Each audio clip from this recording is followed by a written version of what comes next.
ഒരാൾ ഹറാമായ മുതൽ കൊണ്ട് ഹജ്ജ് ചെയ്യാൻ വേണ്ടി പോവാൻ, ഹറാമായ പൈസ കൊണ്ട് ഹജ്ജ് ചെയ്യാൻ വേണ്ടി പോവാൻ, അയാളുടെ വാഹനത്തിൽ കയറി മക്കയിലേക്ക് ആ വാഹനത്തിൽ ഇറങ്ങിക്കഴിഞ്ഞാൽ ആകാശത്ത് ഒരാൾ വിളിച്ചു പറയുന്നതാണ്, വൈലക്കും നിനക്ക് നാശം, നീ എന്തിനാണ് ഇങ്ങോട്ട് വന്നത്?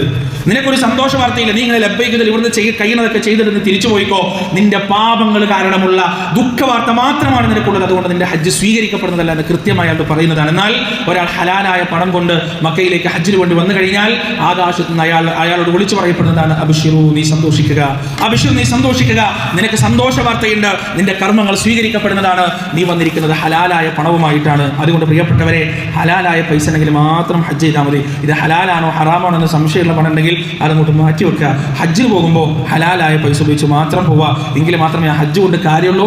അതല്ലെങ്കിൽ വേറൊരു കാര്യം എന്താണെന്ന് വെച്ചാൽ, നമ്മുടെ നാട്ടിൽ ആജീക്കാന്നുള്ള വിളി കിട്ടുന്നല്ലാതെ അതിനപ്പുറത്തേക്ക് വേറെ ഫലമൊന്നും ഹജ്ജിനെ കൊണ്ട് ഉണ്ടാവില്ല. അല്ലാഹു സുബ്ഹാനഹു വ തആല നല്ല ഹലാലായ പണം കൊണ്ട് ഹജ്ജ് ചെയ്യാൻ, ആ ഹജ്ജിന് വേണ്ടിയുള്ള കൃത്യമായ പാതയങ്ങൾ